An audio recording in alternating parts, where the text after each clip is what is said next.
Hello everyone, good afternoon. ఈరోజు మనం operation Sindoor గురించి తెలుసుకుందాం. ఈ ప్రోగ్రామ్ని లాంచ్ చేయడానికంటే ముందు మన కంట్రీలో ఏం జరిగిందో తెలుసుకుందాం. ఏప్రిల్ 22 రోజు పహల్గామ్లో ఒక టెర్రరిస్ట్ అటాక్ జరిగింది. ఆ అటాక్లో 26 మెంబర్స్ చనిపోయారు. అందులో 25 మెంబర్స్ వచ్చేసి మన ఇండియన్స్ అండ్ 1 పర్సన్ వచ్చేసి నేపాలీ పర్సన్ చనిపోయాడు. దీనికి గాను మన ఇండియా కొన్ని స్టెప్స్ తీసుకుంది పాకిస్తాన్కి అగేన్స్ట్గా.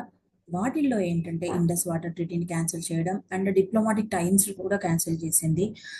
వీసాస్ ఏవైతే మన కంట్రీ ప్రొవైడ్ చేస్తుందో సార్క్ వీసాస్ అవి కూడా క్యాన్సిల్ చేసింది. అండ్ అట్టారీ వాగా బార్డర్ని కూడా క్యాన్సిల్ చేసింది. ట్రేడ్ ఏదైతే జరుగుతూ ఉందో ఆ బార్డర్ని క్లోజ్ చేసింది కంప్లీట్గా. దీని తర్వాతకి ఆఫ్టర్ 15 డేస్ తర్వాత పహల్గామ్ టెర్రరిస్ట్ అటాక్ తర్వాత మన ఇండియా మే 7 రోజు మన ఇండియన్ గవర్నమెంట్ ఆపరేషన్ సింధూర్ అనే ప్రోగ్రామ్ని లాంచ్ చేసింది. ఈ ప్రోగ్రామ్ ముఖ్యంగా ఏంటంటే army, air force and naval భాగస్వామ్యంలో ముగ్గురు భాగస్వామ్యంలో మిడ్ నైట్ 1:05 నుంచి 1:30 మధ్యలో పాకిస్తాన్ అండ్ పాక్ ఆక్యుపైడ్ కాశ్మీర్లోని 9 టెర్రరిస్ట్ బేస్ క్యాంప్స్ ఏవైతే ఉంటాయో వాటిపైన అటాక్ చేసి వాటిని డిస్ట్రాయ్ చేశారు. ఈ ప్రోగ్రామ్ని ఆపరేషన్ సింధూర్గా చెప్తున్నారు. ఎందుకు ఆపరేషన్ సింధూర్ తర్వాత పాకిస్తాన్ వాళ్ళు కూడా మన ఇండియా పైన అటాక్ చేశారు. ఎందుకు అటాక్ చేశారంటే ఆపరేషన్ సింధూర్ టైంలో ఏవైతే టెర్రరిస్ట్ బేస్ క్యాంప్స్ పైన ఇండియా అటాక్ చేసిందో ఆ టైంలో ఆ కంట్రీలో ఉన్నటువంటి సివిలియన్స్ చనిపోయారు అనే దానిపైన వాళ్ళు మన ఇండియా పైన అటాక్ చేశారు. వాళ్ళు డ్రోన్స్ తోటి, మిసైల్స్ తోటి అటాక్ చేశారు మన ఇండియా పైన. వాటిని మన India air force, navy, army వాళ్ళు సక్సెస్ఫుల్గా డిస్ట్రాయ్ చేశారు వాటిని.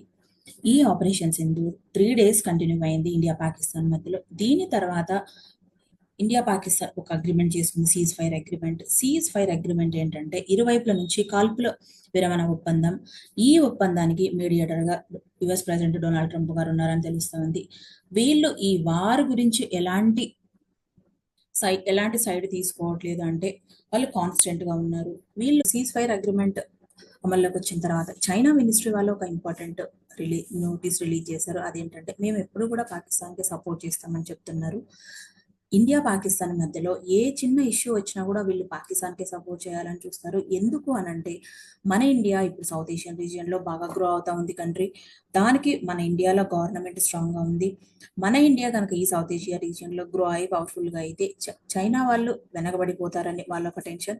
అండ్ మన ఇండియాలో సైడ్ కూడా మ్యానుఫ్యాక్చరింగ్ యూనిట్స్ అన్ని కూడా మన ఇండియా సైడ్ ఇంట్రెస్ట్ చూపిస్తూ ఉన్నారు. ఇప్పుడు హార్డ్వేర్ కంపెనీస్ అన్ని కూడా, ఎలక్ట్రికల్ మ్యానుఫ్యాక్చరింగ్ చేసే కంపెనీస్ అన్ని కూడా మన ఇండియా జీడిపి గ్రోత్ కూడా ముందుకు వెళ్ళనీయకుండా వీళ్ళు ఎప్పుడు వెనకకి బ్యాక్ తీసుకురావడానికే ట్రై చేస్తూ ఉంటారు ఎప్పుడు కూడా. దానివల్ల మనకు అపోజిట్ కంట్రీస్ ఏవైతే ఉంటాయో వాటికి వీళ్ళు సపోర్ట్ చేస్తూ ఉంటారు. రేపు మన ఇండియన్ మార్కెట్స్ ఎలా ఉండబోతున్నాయి అనేది ఇంపార్టెంట్. మేబీ పాజిటివ్గా ఉండొచ్చు అనుకుంటున్నాను. ఇది నా ఒపీనియన్ మాత్రమే.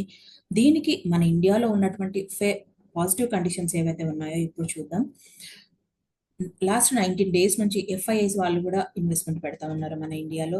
అండ్ మన ఇండియాలో గవర్నమెంట్ స్ట్రాంగ్గా ఉంది, మన ఇండియాలో బ్యాంకింగ్ సెక్టర్ స్ట్రాంగ్గా ఉంది. అండ్ ఆర్బీఐ కూడా ఈ మధ్యలో 1.9 lakh crore లిక్విడిటీని మార్కెట్లోకి పుష్ చేసింది కంట్రీ డెవలప్మెంట్ కోసమని, కంట్రీ ఎకానమీ డెవలప్మెంట్ కోసం. అండ్ ఈ మధ్యలో mutual fund data and systematic investment plan data వచ్చింది. వాటిల్లో కూడా బాగా గ్రో అయింది ఈ మంత్లో. ఈ ఇండియా పాకిస్తాన్ వారి వల్ల మన ఇండియాలో వేరే సెక్టర్స్ అనేది ఎఫెక్ట్ అయ్యాయి. వాటిల్లో మెయిన్ సెక్టర్స్ ఏంటంటే టూరిజం అండ్ ట్రావెల్ బిజినెస్ ఒకటి, అండ్ హోటల్ బిజినెస్ ఒకటి, అండ్ ఎయిర్ ఫ్లైట్స్ సంబంధించినటువంటి బిజినెస్ బాగా ఎఫెక్ట్ అయింది మన ఇండియాలో. అండ్ ఫారెక్స్ నిల్వలు కూడా బాగా తగ్గిపోయాయి మన ఇండియాలో. వెస్ట్రన్ రీజియన్లో టూరిజం ప్లేసెస్ ఏవైతే ఉన్నాయో వాటిని విజిట్ చేసే వాళ్ళు తగ్గిపోయారు ఈ ఇష్యూ వల్ల. అండ్ మన ఇండియన్ మార్కెట్స్ ఇప్పుడు డౌన్ అయినా కూడా లాంగ్ టర్మ్ కింద మళ్ళీ రికవర్ అయ్యి స్ట్రాంగ్గా గ్రో అవుతుంది. మన ఇండియన్ ఎకానమీ కూడా ఎప్పుడు కూడా స్ట్రాంగ్గానే ఉంది. దానివల్ల మన ఇండియన్ మార్కెట్స్ కూడా లాంగ్ టర్మ్లో బాగా గ్రో అవుతాయి. హలో అండి, మేము చేస్తున్న ఈ హార్డ్ వర్క్ మీకు నచ్చినట్టయితే వీడియోని లైక్ చేయండి, షేర్ చేయండి, కామెంట్ చేయండి. Thank you and take care.